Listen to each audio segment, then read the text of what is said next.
الحمد للہ وکفى وسلام علی عباده الذین اصطفى خصوصا علی سید الرسل وخاتم الانبیاء وقال النبی صلی اللہ تعالی علیہ وسلم انا خاتم النبیین لا نبی بعدی۔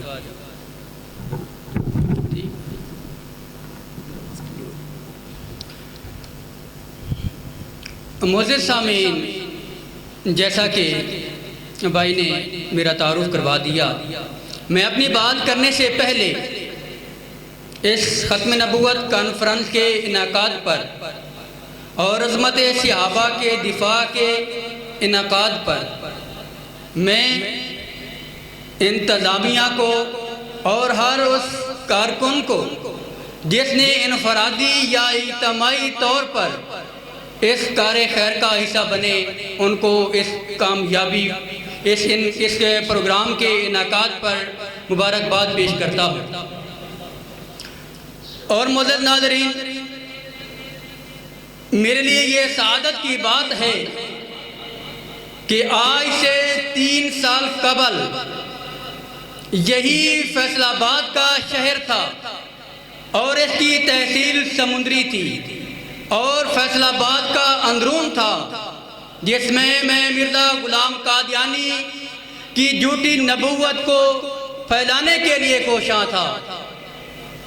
یہ محض اللہ کا فضل و کرم تھا اور اس کا احسان تھا، اور اللہ نے اپنا وہ وعدہ دہرایا۔ اللہ قرآن شریف میں اپنے وعدے کے مطابق فرماتے ہیں کہ یضل بہ کثیرا ویہدی بہ کثیرا، کہ اللہ تبارک و تعالیٰ جسے چاہتے ہیں گمراہی میں مبتلا کرتے ہیں اور جسے چاہتے ہیں ہدایت کی طرف لے کر آتے ہیں۔ یہ محض اللہ کا فضل و کرم تھا، اس میں میری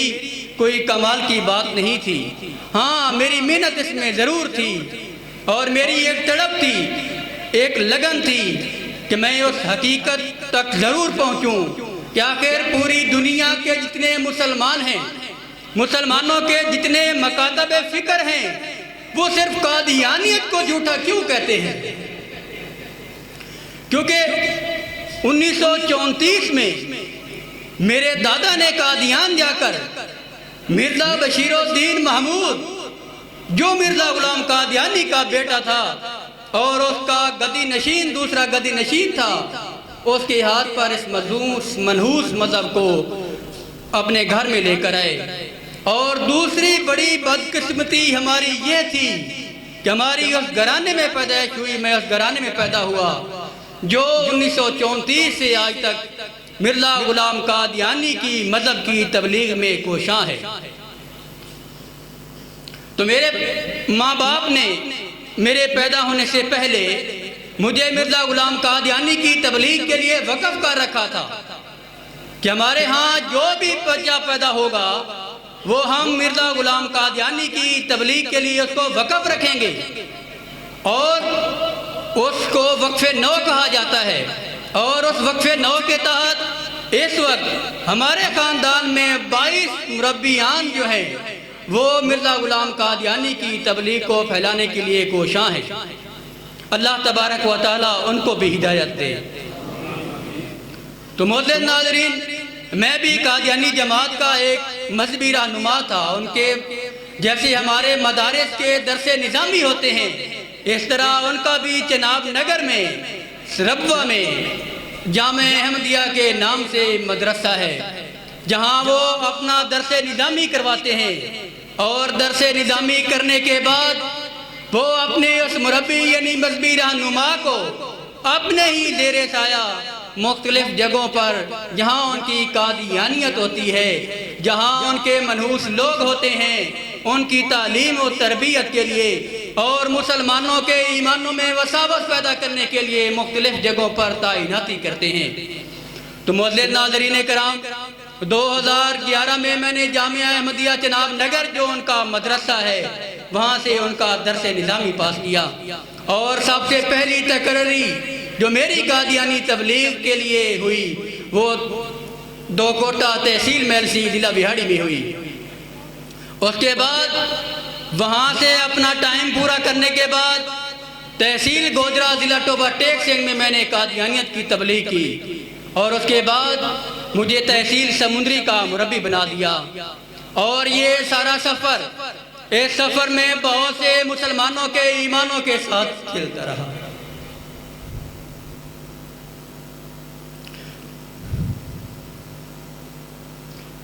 یہ محض اللہ کا فضل و کرم تھا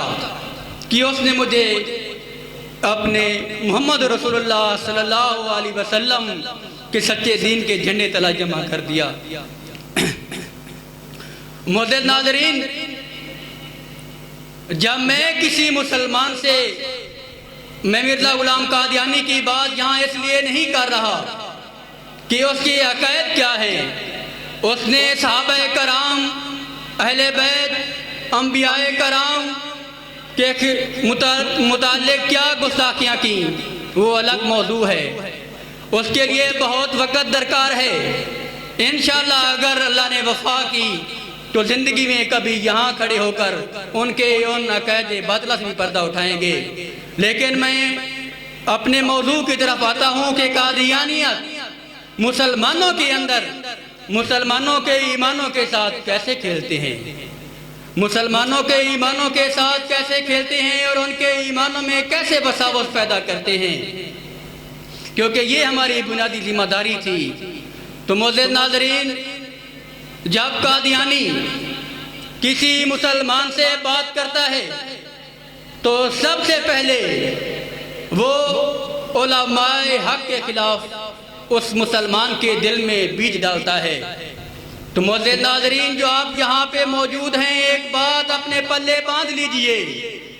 کہ قادیانیت جو ہے اس کا سب سے پہلا وار جو ہے وہ یہ ہوتا ہے کہ مسلمانوں کو علماء حق سے دور کیا جائے، مسلمانوں کو ان کی مساجد سے دور کیا جائے۔ اس کا نتیجہ کیا ہوگا؟ اس کا نتیجہ یہ ہوتا ہے کہ جب وہ اپنے علماء کو چھوڑ بیٹھتے ہیں، اپنے علماء کے خلاف مختلف طرح کی جو آپس میں علماء کے فروعی اختلافات ہیں، ان کی آڑ میں اپنے علماء سے نفرت اور بیزاری کا اظہار کرتے ہیں، تو پھر قادیانیت جو ہے وہ اپنا بیج ان کے دلوں میں ڈالتا ہے کہ دیکھیے یہ مسلمان، آپ کون سے مسلمان ہیں؟ آپ دیوبندی ہیں،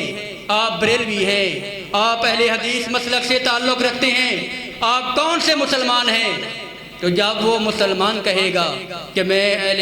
دیوبند سے تعلق رکھتا ہوں، میں بریلوی مذہب سے تعلق رکھتا ہوں، میں اہل حدیث ہوں، تو اس وقت قادیانی کیا کہے گا؟ قادیانی کہے گا کہ دیکھیے آپ صلی اللہ علیہ وسلم نے فرمایا تھا کہ میری امت 72 فرقوں میں بٹ جائے گی جو سب جہنمی ہوں گے،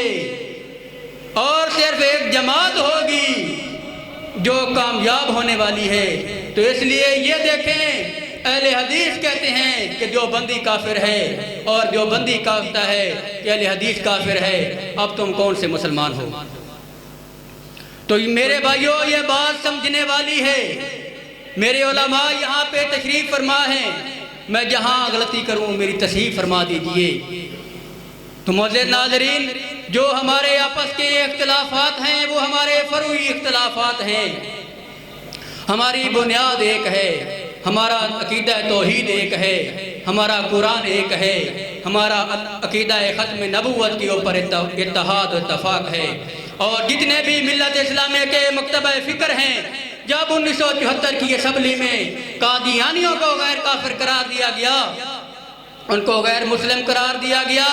تو وہاں پہ پوری ملت اسلامیہ کے جتنے بھی علماء تھے وہ یہاں پہ وہ وہاں قومی اسمبلی میں موجود تھے۔ تو اس کا کیا مطلب ہے؟ مطلب اس کا یہ ہے کہ ہمارا عقیدہ ختم نبوت، عقیدہ توحید میں کوئی اختلاف نہیں ہے۔ تو یہ ہے قادیانیوں کا وہ پہلا وار جس کے اوپر وہ چلتے ہوئے مسلمانوں کے اندر ان کے فروعی اختلافات کی آڑ میں ان کو علماء سے دور کرتے ہیں۔ تو میں آپ کو یہاں ایک دردمندانہ اپیل کرتا ہوں کہ اپنے علماء کے ساتھ جڑے رہیے۔ جب تک آپ اپنے علماء اور مساجد سے جڑے رہیں گے تب تک کوئی فتنہ بھی آپ کا کچھ نہیں بگاڑ سکتا، چاہے وہ فتنہ قادیانیت ہو، چاہے وہ فتنہ بہائیت ہو، یا وہ فتنہ پرویزیت ہو۔ جتنے بھی دنیا میں فتنے ہیں وہ سب کے سب آپ کا کچھ نہیں کر سکتے جب تک آپ اپنے علماء کے ساتھ اور مساجد کے ساتھ جڑے رہیں گے۔ تو دوسرا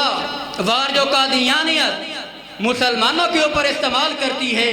وہ یہ ہے کہ مسلمان وہ جو مالی لحاظ سے غریب ہوتے ہیں، جو مالی لحاظ سے اس قدر غریب ہوتے ہیں کہ اپنے 2 وقت کا کھانا بمشکل کھاتے ہیں، تو قادیانی ان کے پاس جاتے ہیں، ان کے ہمدرد بن کر جاتے ہیں اور ان کو مال کا لالچ دیتے ہیں اور کہتے ہیں کہ ہم آپ کے یہ مالی معاملات میں معاون ثابت ہوں گے، پر شرط یہ ہے کہ آپ کو مرزا غلام قادیانی کی نبوت کو ماننا پڑے گا۔ یہاں پہ ایک اور بات بھی ہمارے لیے لمحہ فکریہ ہے کہ ہم جس محلے میں رہتے ہیں، ہم جس گلی میں رہتے ہیں، ہم جس گھر میں رہتے ہیں، وہاں ہمیں یہ دیکھنا چاہیے کہ ہمارے پڑوس میں کوئی اس چیز کا حقدار تو نہیں، کوئی اس چیز کا حقدار تو نہیں کہ کہیں وہ ہماری غفلت اور لاپرواہی کے نتیجہ میں کفر میں نہ چلا جائے، کیونکہ آپ صلی اللہ علیہ وسلم کی حدیث مبارکہ ہے قاد الفقر ان یکون کفرا، کہ قریب ہے کہ غریبی جو ہے وہ انسان کو کفر اور گمراہی میں مبتلا کر دیتی ہے۔ تو قادیانیت کا جو دوسرا وار ہے وہ یہ ہے کہ وہ ان مسلمانوں کی تلاش میں رہتے ہیں جو اپنے علماء سے دور ہوتے ہیں، اور وہ مسلمان جو مالی لحاظ سے کمزور ہوتے ہیں وہ ان کے ہمدرد بن کر جاتے ہیں اور ان کے ایمان کو لوٹ کر آتے ہیں۔ تو یہ ہے ان کی دعوت و تبلیغ جس کے اوپر وہ اپنی مشن کو آگے اور مرزا غلام قادیانی کے اس منحوس مذہب کو پھیلانے کے لیے دن رات کوشاں ہیں۔ اور تیسری جو ان کے اس مشن کی، اس تبلیغ کی جو بات ہے کہ وہ اپنے مذہب کو کیسے مسلمانوں کے اندر، اس ناسور کو کیسے ان کے دلوں میں گھستے ہیں، کیسے ان کے دلوں میں وہ زہر کا انجیکشن لگاتے ہیں، وہ یہ ہے کہ مسلمانوں کو آپس کے اختلافات کو الگ رکھتے ہوئے پھر حالات حاضرہ کے اوپر لے کر آتے ہیں۔ حالات حاضرہ کے اوپر میں نے جیسے پہلے کہا کہ جب تک آپ علماء سے منسلک رہیں گے تو یہ چاہے وہ جو مرضی کر لیں، جو مرضی آپ کے سامنے حالات حاضرہ کے اوپر تبصرہ کریں، چاہے وہ علماء کے خلاف بات کریں، چاہے وہ آپ کو مال کا کہیں، تب تک آپ ان کے جانسا میں نہیں آ سکتے جب تک آپ کا تعلق اپنی علماء سے ہے۔ اور دوسرا قادیانیت جو ہے وہ غیر مذاہب کے اوپر جو محنت اور کوشش کر رہی ہے وہ کیسے کرتی ہے۔ نگر پارکر میں، سندھ حیدرآباد میں، وہاں میں کچھ 6 ماہ کے لیے قادیانی تبلیغ میں رہا، تو جو وہاں پہ دیکھا اور قادیانیت کیسے وہاں پہ اپنے ہندوؤں کو قادیانیت میں لے کر آتی ہے، وہ کیسے لے کر آتی ہے، کیونکہ ہندو مذہب کی جو تقسیم ہے وہ 4 فرقوں کے اوپر ہے، 4 قوموں کے اوپر ہے۔ جو سب سے نچلے درجے کے ہیں ان کو شودر کہا جاتا ہے، اور شودر جو ہے وہ ہندو مذہب کی تعلیم کے مطابق سب سے نچلے درجے کا گندہ ترین انسان ہے۔ اور یہاں تک ہندو وید میں لکھا ہے، ہندوؤں کا اتھر وید ہے، اس میں یہ بات لکھی ہوئی ہے۔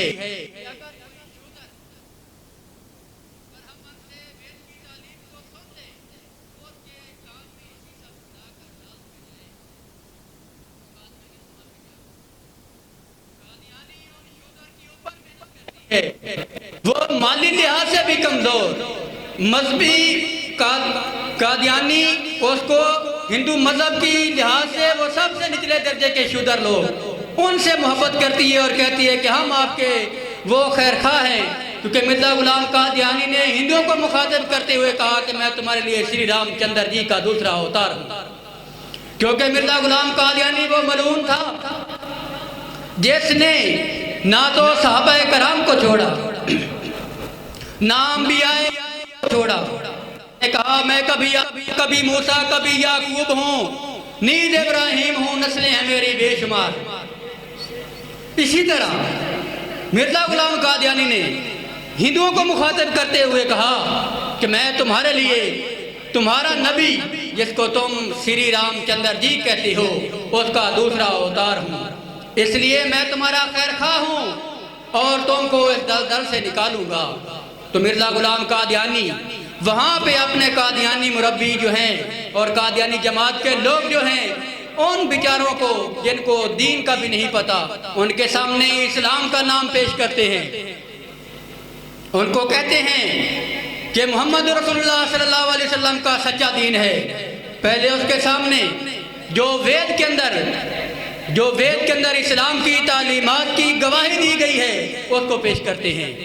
اور کہتے ہیں کہ دیکھیں آپ کے وید میں یہ لکھا ہے کہ آخر میں ایک نبی آئے گا جو عظیم الشان امت رکھتا ہوگا، وہ نبی ہوگا جو تمہارا نجات دہندہ ہوگا، اس لیے وہ نبی محمد رسول اللہ صلی اللہ علیہ وسلم ہے۔ اور پھر جب وہ اس کو اس بات کا پتہ لگتا ہے کہ اسلام حقیقت ہے تو اس کے بعد پھر اسے کہتے ہیں اسلام کے بعد مرزا غلام قادیانی بھی ہے۔ مرزا غلام قادیانی کہتا ہے کہ میں محمد رسول اللہ ہوں، اس لیے وہ محمد جو پہلے مکہ میں آئے اور مدینہ میں فوت ہوئے وہ تو فوت ہو گئے، اب ان کی جگہ مرزا غلام قادیانی محمد رسول اللہ ہے، نعوذ باللہ من ذالک۔ تو اب اس کو وہی جو تمہاری کتابوں میں پیش گوئیاں ہیں اب انہی کے مطابق مرزا غلام قادیانی ہے، اس لیے اس کو مان لو۔ تو یہ ہے ان کا تیسرا طریقہ واردات جو اپنے غیر مذاہب ہندوؤں کے اوپر کرتے ہیں۔ اب عیسائیوں کے اوپر وہ کیا کرتے ہیں؟ عیسائیوں کے اوپر بھی وہ یہی کرتے ہیں کہ جب وہ اپنے مربی کو اپنا درس نظامی پڑھاتے ہیں تو اس میں اس کو تورات زبور انجیل پڑھاتے ہیں، اس کو وہ تورات زبور انجیل کے اندر سے وہ پیش گوئیاں پڑھاتے ہیں جو حضرت محمد مصطفیٰ صلی اللہ تعالیٰ علیہ وسلم وسلم کے متعلق موجود ہیں۔ گو کہ تورات زبور انجیل محفوظ نہیں ہے لیکن پھر بھی اس میں بہت سی چیزیں ایسی موجود ہیں جو حقیقت اسلام کو پیش کرتی ہیں۔ تو قادیانی میں نے بھی وہ تورات زبور انجیل پڑھی تھی، جب تورات زبور انجیل پڑھتا ہے تو اس میں سے آپ صلی اللہ علیہ وسلم کا چہرہ لے کر عیسائیوں کے پاس جاتا ہے، جو وہ ان عیسائیوں کے پاس جاتا ہے جو مالی لحاظ سے کمزور ہوتے ہیں، ان کو جا کر پہلے اسلام کا چہرہ پیش کرتا ہے، پہلے بتاتا ہے کہ اسلام کیا ہے، تمہاری تورات زبور انجیل اسلام کے بارے میں کیا کہتی ہے؟ وہ یہ کہتی ہے کہ وہ 10,000 وہ فرات کی وادیوں سے طلوع گر ہوگا اور 10,000 قدوسیوں کے ساتھ آئے گا اور اس کے دانے ہاتھ میں آتشی شریعت ہوگی۔ اب یہ کن کے بارے میں الفاظ بیان کیے گئے؟ یہ الفاظ جناب رسول اللہ صلی اللہ علیہ وسلم کے بارے میں تورات میں موجود ہیں، اور جب آپ صلی اللہ علیہ وسلم نے فتح مکہ کیا تو آپ کے ساتھ 10,000 صحابی موجود تھے، تو تب یہ آپ صلی اللہ علیہ وسلم کے بارے میں پیش گوئی پوری ہوئی۔ اور اس طرح کی بہت سی پیش گوئیاں تورات زبور انجیل میں تبدیل ہونے کے باوجود موجود ہیں۔ تو قادیانی عیسائیوں کے پاس اسلام کا چہرہ لے کر جاتا ہے، جب وہ اسلام کے چہرے کو دیکھتے ہیں تو یقین کے ساتھ وہ عیسائیت کو چھوڑتے ہیں کہ عیسائیت حقیقت نہیں بلکہ حقیقت اسلام ہے، لیکن دوسرا دجل جو ان کے ساتھ کیا جاتا ہے وہ اسلام کے نام کے اوپر قادیانیت میں ان کو لے جایا جا رہا ہوتا ہے۔ تو قادیانیت جو ہے یہ ایسا فتنہ ہے جس فتنے کی سرکوبی تا قیامت ہوتی رہے گی، اور یہ وہ فتنہ ہے جو قیامت تک رہے گا، کیونکہ یہ اس کے پیچھے جو یہودیت اور عیسائیت ان کی کمر پہ ہاتھ رکھے ہوئے ہیں۔ جب ہم تاریخ میں جاتے ہیں تو مرزا غلام قادیانی کو جب اس کام کے لیے چنا گیا، اس کام کے لیے اس کا انتخاب کیا گیا، تو اس وقت انگریز کی سربراہی میں اس نے یہ کام شروع کیا اور سب سے پہلے جو اس کے سامنے مرد کلندر کھڑے ہوئے وہ مولانا محمد حسین بٹالوی رحمہ اللہ تھے، اور اس کے بعد مولانا ثناء اللہ امرتسری رحمہ اللہ نے اس کو ہر میدان میں للکارا۔ اور یہ وہ دونوں مرد کلندر تھے جنہوں نے پوری دنیا میں اس بات کی تشہیر کی کہ قادیان میں مرزا غلام قادیانی نامی ایک جھوٹا دعوے دار نبوت کھڑا ہوا ہے۔ جب میں قادیان گیا 2014 میں اس بات کی تحقیق اور تصدیق کرنے کے لیے کہ مرزا غلام قادیانی کا بیٹا لکھتا ہے کہ اب مکہ اور مدینہ کی چھاتیاں روحانیت کے لحاظ سے خشک ہو چکی ہیں، اب نور اور فیض کے چشمے قادیان سے جاری ہوں گے۔ تو جب میں نے یہ عبارت پڑھی تو میں نے اسی وقت یہ ارادہ کیا کہ میں قادیان جاؤں۔ وہاں قادیان گیا تو وہاں ہونا تو نورانیت کے وہ چشمے تھے جو مرزا غلام قادیانی کہتا ہے، کیونکہ میں اس وقت اس کا مقتدی تھا، میں اس کا ایک ماننے والا تھا، وہ میرا نبی تھا، میں اس کا پیروکار تھا، مجھے وہ روحانیت نظر آنی چاہیے۔ لیکن وہاں پہ میں اللہ کی قسم کھا کر کہتا ہوں کہ آج بھی وہ تعفن بدبودار علاقہ ہے جہاں پہ مرزا غلام قادیانی کی قبر ہے اور جہاں پہ مرزا غلام قادیانی نے زندگی گزاری۔ تو کیا یہ نورانیت اور فیض کے جسمیں تھے؟ پھر جب بٹالہ مولانا محمد حسین بٹالوی رحمہ اللہ کے علاقے میں پہنچا تو وہاں پہ جو اہل حدیث کا وہاں پہ جو اہل حدیث اور جو بھی اس علاقے کے علماء تھے ان کے اندر جو روحانیت تھی وہ آج بھی نظر آتی ہے۔ پھر امرتسر گیا مولانا صلاح اللہ امرتسری رحمہ اللہ کے علاقے میں، وہاں جا کر بالکل وہی نورانیت اور حقانیت اسلام آج بھی موجود ہے 2014 تک۔ تو معزز ناظرین، میں نے جو آپ کے سامنے باتیں رکھی ہیں یہ باتیں وہ ہیں جو میں خود اپنے تجربے سے کرتا رہا ہوں، جو میں مسلمانوں کے ایمانوں کے ساتھ کھیلتا رہا ہوں، میں نے اپنا ذاتی تجربہ آپ کے سامنے رکھا ہے۔ اور آج جو بھی وقت کی نوعیت،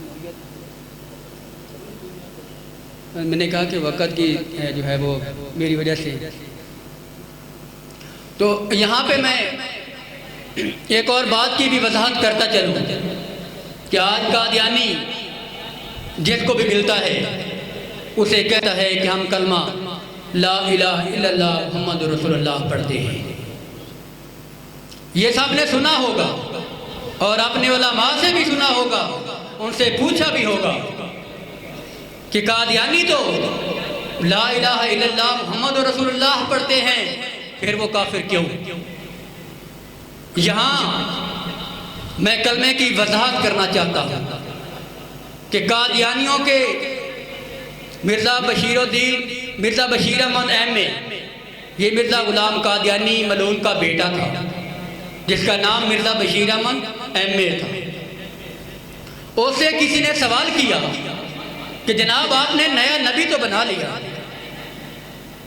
آپ نے نیا دین تو بنا لیا، آپ نے نیا حج اور عمرے کا جو نظریہ ہے وہ تو نیا بنا لیا، آپ نے جہاد کو تو حرام قرار دیا، آپ نے نیا کلمہ کیوں نہ بنایا؟ اب مرزا بشیر احمد ایم اے جو مرزا غلام قادیانی ملعون کا بیٹا ہے، اس نے ایک کتاب لکھی اور اس کتاب کا نام اس نے کلمۃ الفصل رکھا، اور اس میں اس نے کلمے کی وضاحت کی اور اس نے کہا کہ ہم لا الہ الا اللہ محمد رسول اللہ میں جو محمد مراد لیتے ہیں، محمد کے مضمون میں ہم مرزا غلام قادیانی کو شامل کرتے ہیں، اس لیے ہم جو کلمہ پڑھتے ہیں اس میں لا الہ الا اللہ محمد رسول اللہ، محمد سے مراد وہ مکہ والے محمد نہیں، وہ مدینہ والے بھی محمد نہیں، وہ قادیان والے محمد ہیں۔ کیونکہ مرزا غلام قادیانی نے خود لکھا اپنی کتاب ایک غلطی کا ازالہ، اس کی ایک جلد ہے، اس کو روحانی خزائن کہتے ہیں، لیکن میں اسے شیطانی خزائن کہتا ہوں۔ اس نے شیطانی خزائن کی جلد نمبر 17 اور کتاب غلطی کا ازالہ صفحہ نمبر 5 کے اوپر لکھا کہ محمد رسول اللہ والذین معہ کی جو آیات کریمہ ہیں اس میں مراد میں ہوں۔ تو اس لیے ہم کلمہ میں محمد سے مراد مرزا ملعون کو لیتے ہیں۔ تو آپ بتائیے کیا قادیانیوں کا یہ کلمہ ہے؟ ہرگز نہیں ہے۔ یہ قادیانیوں کا وہی منافقانہ چال ہے، وہی عبداللہ ابی ابن سلول کی طرح کی چال ہے، جب وہ بھی صف اول میں کھڑے ہو کر نمازیں پڑھتے اور اللہ نے فرما دیا یخادعون اللہ والذین آمنوا وما یخدعون الا انفسهم وما یشعرون، کہ یہ وہ لوگ ہیں جو تم کو دھوکہ دیتے ہیں، حقیقت ایمان کے ساتھ ان کا کوئی تعلق نہیں۔ تو ناظرین کرام جو یہاں پہ تشریف فرما ہے، میں نے اس لیے کلمے کی وضاحت کر دی کیونکہ یہاں پہ قادیانی بھی اس علاقے میں بھی موجود ہے اور فیصل آباد میں کافی تعداد ہے ان کی، تو آپ کے ساتھ میل ملاقات ہوتی ہوگی اور آپ نے ان کے منہوں سے یہ بکواسات سنی ہوگی کہ ہم کلمہ وہی پڑھتے ہیں، پھر ہمیں کافر کیوں کہا جاتا ہے۔ تو کلمے کی وضاحت اس لیے میں نے یہاں بیان کر دی تاکہ آپ حضرات جو جانتے ہیں ان کی دہرائی ہو جائے اور جو نہیں جانتے ان کے ذہن میں یہ بات آ جائے۔ اس کے علاوہ مرزا غلام قادیانی کہ وہ بہت سی دعویٰ جات ہیں جو اس کے من گھڑت اور اس کی قرآن کے اوپر بہت سی گستاخیاں ہیں جو یہاں بیان کرنے کے لیے بہت وقت درکار ہے۔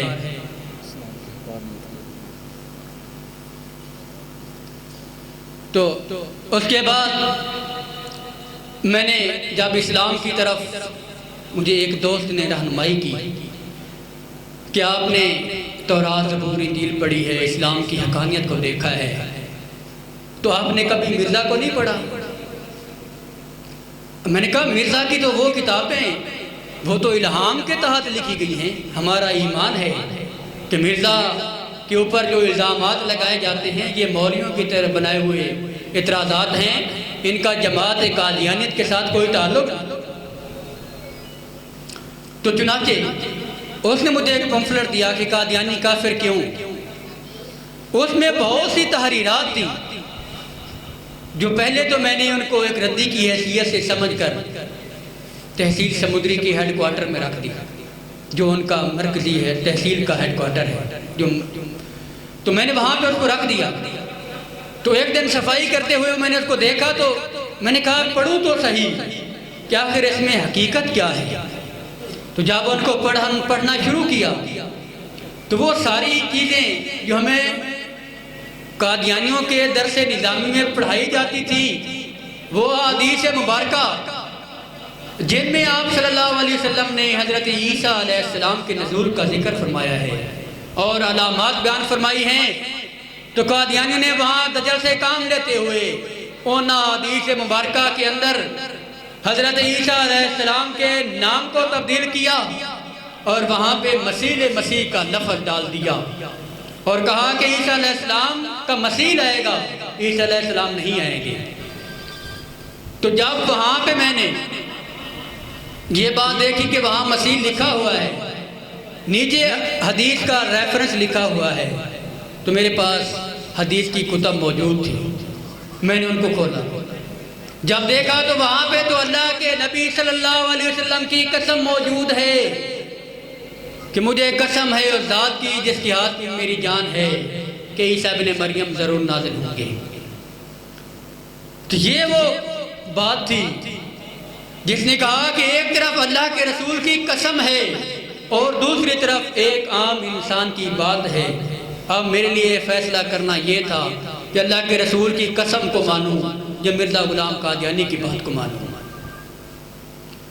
تو اس کے بعد میں نے ایک تقابل قادیانیت اور اسلام لکھنا شروع کیا، اس میں قادیانیت کے جتنے بھی عقائد باطلہ تھے، ایک طرف وہ اور ایک طرف اسلام کہ اصل عقائد وہ لکھنے شروع کی اور اس نتیجے پر پہنچا کہ قادیانیت کا اسلام کے ساتھ کوئی تعلق نہیں، یہ محض ایک دھوکہ ہے، یہ منافقت ہے۔ یہ شروع سے جب بھی یہود و نصارہ نے اسلام کی بلندی دیکھی تو انہوں نے اپنی ایسی حرکتیں کی، اور اسلام کو تو کوئی زوال نہیں، لیکن انہوں نے اپنی حرکتوں سے یہ ثابت کیا کہ اسلام کے اندر رکھنے پیدا کیے، اسلام کے اندر رکھنے ڈالنے چاہے۔ تو یہ انہی میں سے انگریز اور یہودیت کا ایک فتنہ ہے، اس کے علاوہ یہ کچھ نہیں۔ تو اس کے بعد یہ سمجھ نہیں آ رہی تھی کہ اسلام کیسے قبول کروں، اسلام قبول کرنے کے لیے کیا کرنا پڑے گا۔ کچھ دوستوں کو کالیں کی، انہوں نے کہا کہ بھائی ہمیں نہیں معلوم کہ آپ نے اسلام کیسے قبول کرنا ہے، کیونکہ میرے خاندان میں کوئی مسلمان تھا نہیں، پیدائشی طور پر ماں باپ بہن بھائی جتنے بھی عزیز و اقارب تھے سب قادیانی، اب بھی قادیانی ہیں، اللہ ان کو ہدایت دے۔ وہ دنیا کے لالچ میں لگے ہوئے کوئی جرمن کوئی کینیڈا بیٹھا ہے صرف اس لیے کہ اگر وہ جانتے ہیں کہ قادیانیت اسلام نہیں ہے، لیکن وہ مال کے اور دنیا داری کے چکر میں ابھی بھی وہاں پہ رہنا پسند کر رہے ہیں، اللہ ان کو ہدایت دے۔ تو اس کے بعد جب ایک دوست سے رابطہ کیا کہ یار اسلام قبول کرنا ہے کیسے کروں، اس نے کہا کہ آؤ میرے ساتھ چلو میں آپ کو لے کے جاتا ہوں۔ وہ مجھے تحصیل سمندری کے علاقہ میں ایک دربار ہے وہاں پہ لے گیا، اس نے کہا کہ یہاں پہ اسلام قبول کرو۔ میں وہاں پہ رہا، دربار میں 3 یا 4 دن میں نے گزارے۔ دجگور کے راستے کے اوپر یہ دربار ہے، وہاں پہ آنکھوں کا آپریشن بھی ہوتا ہے، دربار کا نام میرے ذہن میں نہیں آ رہا جی، دالوان ہے جی، وہاں پہ۔ تو وہاں پہ اس نے کہا کہ یہاں پہ اسلام قبول کرو۔ جب میں وہاں پہ کچھ 3 دن رہا 4 دن، تو دیکھا کہ وہ مجھے کسی اور طرف لے جا رہے تھے۔ وہ اسلام کی حقانیت نہیں تھی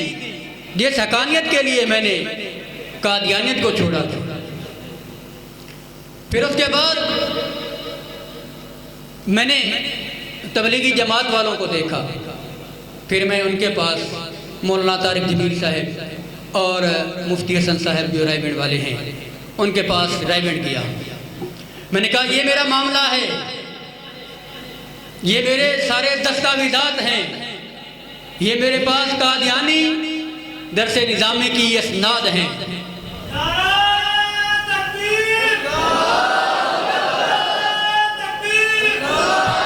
نعرہ تکبیر، ہاتھوں کو بلند کر کے کھڑے ہو کر استقبال کیجئے۔ نعرہ تکبیر، نعرہ تکبیر۔ مرکزی جمعیت اہل حدیث پاکستان علامہ معتصم الہی ظہیر صاحب، تیرا امیر میرا امیر۔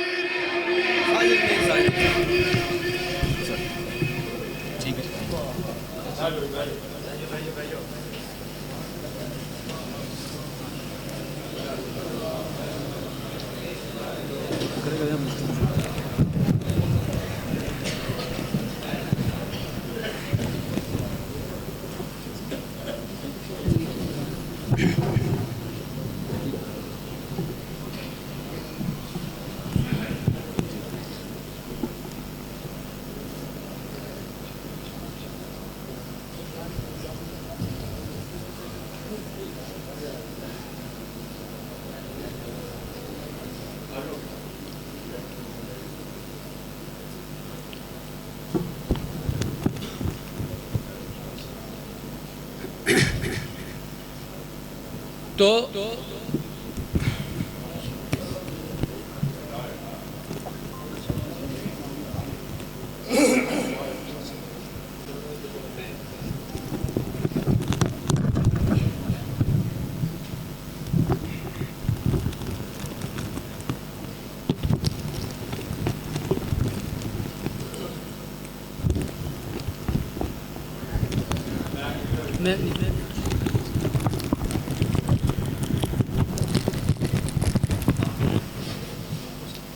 ٹھیک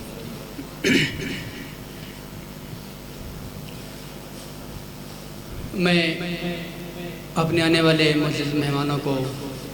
دل کی اتھا گہرائیوں سے خوش آمدید کہتا ہوں، کیونکہ یہ ہمارے اکابرین ہیں اور مجھے معلوم ہوا یہ علامہ احسان الہی ظہیر صاحب کے فرزند ارجمند ہیں، اور علامہ احسان الہی ظہیر صاحب کی کتاب القادیانیت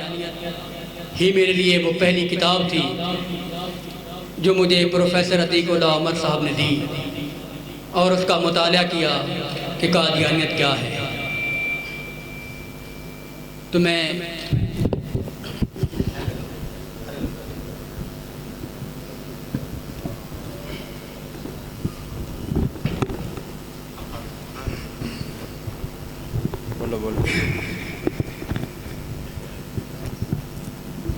تو اس کے بعد جب میں نے مرکز لائف میں جا کر اپنی ساری بات کو ان کے سامنے سنا کہ یہ ہے وہ سارے دستاویزات جو میرے پاس قادیانیوں کے درس نظامی کے ہیں، یہ ہے وہ میرے پاس تسلیم دستاویزات جو میں قادیانی تبلیغ کے لیے جن جن جگہوں پر مقامات پر قادیانی تبلیغ کے لیے تعینات ہے، تو میں اسلام قبول کرنا چاہتا ہوں۔ تو انہوں نے کہا ٹھیک ہے، اسلام قبول کرنے کے لیے آپ کو لا الہ الا اللہ محمد رسول اللہ کا اقرار کرنا پڑے گا اور مرزا غلام قادیانی کی جھوٹی نبوت پر ذرا ڈالنی پڑے گا۔ میں نے کہا جب وہ تو میں ڈال چکا، وہ تو میں نے اپنے بھی ڈال دی تھی جب میں نے قادیانیت اور اسلام کا مطالعہ شروع کیا تھا۔ تو اس کے بعد میں تبلیغی جماعت کے جو ان کی ایک ترتیب تھی اور اس کے مطابق ان کے ساتھ کچھ عرصہ چلتا ہے۔ تو جب ان کی تبلیغی جماعت میں وہ بھی ہمارے نبوت کے بہت بڑے مجاہد ہیں وہاں پہ بھی، تو وہ بھی ہمارے اپنے ہیں۔ تو اصل حقیقت میں آپ کے سامنے یہ رکھنا چاہتا ہوں کہ حقیقت اسلام یعنی کہ اہل حدیث تک میں کیسے پہنچا، میرا جو بتانے کا مقصد یہ۔ تو وہاں پہ جب تبلیغی جماعت میں چل رہے تھے تو وہاں پہ انہوں نے 6 نمبر اور وہاں پہ کسی مکرمہ جو ہمارے مسلمان ہیں ان کی وہاں پہ ان کو تربیت دی جا رہی ہے۔ میں نے کہا تبلیغ سے نکلنے سے پہلے تربیت ہوتی ہے، بعد میں عمل ہوتا ہے۔ جب ہمیں اسلام کی تبلیغ کرنے کے لیے ہم گھر سے نکلے ہیں، ہم ہتھیار راستے میں سنبھالتے پھریں گے، اور پھر فضائل اعمال اور فضائل صدقات کی جب ان کا تذکرہ کرتے، ان کی تعلیم کرتے، تو اس میں بہت سی احادیث مجھے ایسی ملی کہ جو اپنی صنعت کے لحاظ سے ضعیف تھے۔ تو پھر اس کے بعد میں نے فیس بک کے اوپر اپنا پیج بنایا اور اس میں نے اپنی یہ ساری گزارشات کو رکھا۔ اس کے بعد پروفیسر عتیق اللہ عمر صاحب ان کی گال ہے، اور پروفیسر شفیق الرحمان پتوکی سے ان کا تعلق ہے، ان کی گال ہے کہ آپ کا ہم نے نیٹ کے اوپر پروگرام دیکھے ہیں کہ آپ قادری جماعت کے مربی تھے، آپ نے اسلام کو قبول کیا ہے، تو آپ اسلام کی طرف کیسے آئے؟ انہوں نے جب پوچھا تو میں نے کہا کہ تو میں حضرت اسلام وہ اسلام مجھے نہیں مل رہا جو اسلام آج سے 1400 سال پہلے صحابہ کرام کا تھا، آج سے 1400 سال قبل وہ اسلام کی جو ایک روحانیت اور حقانیت تھی وہ نہیں مل رہی۔ انہوں نے پھر کچھ بکس دی جن میں القادیانیت حضرت مولانا علامہ احسان الہی ظہیر صاحب کی لکھی ہوئی تھی، اور آئیے عقیدہ سیکھی، اس طرح کی انہوں نے مجھے کتب دی۔ جب ان کو پڑھا، ان کا مطالعہ کیا تو بالکل وہ اسلام جو صحابہ سے چلا، جو آپ صلی اللہ علیہ وسلم لے کر آئے اور صحابہ کے ذریعے تابعین کے ذریعے چلتا چلتا ہم تک پہنچا، یہ وہ اہل حدیث کا مسلک تھا جس میں کوئی اور شامل نہیں ہے درمیان میں۔ یہ وہ مذہب ہے جو یہاں سے شروع ہوتا ہے اور ڈائریکٹ اللہ رسول اللہ صلی اللہ علیہ وسلم کی ذات تک دست اور اللہ کی ذات تک جاتا ہے۔ میں اپنی گزارشات کو ختم کرتا ہوں اور آپ سے دعا کو کہ دعا کیجیے اللہ تبارک و تعالیٰ مجھے ایمان کی حقانیت پہ قائم رکھے، اور میرے تمام خاندان کے جتنے لوگ ابھی قادیانیت میں ہیں ان کو بھی اللہ ہدایت دے اور اللہ ان کو بھی محمد رسول اللہ صلی اللہ علیہ وسلم کی تنظیم لے کر آئے. واخر دعوانا الحمدللہ.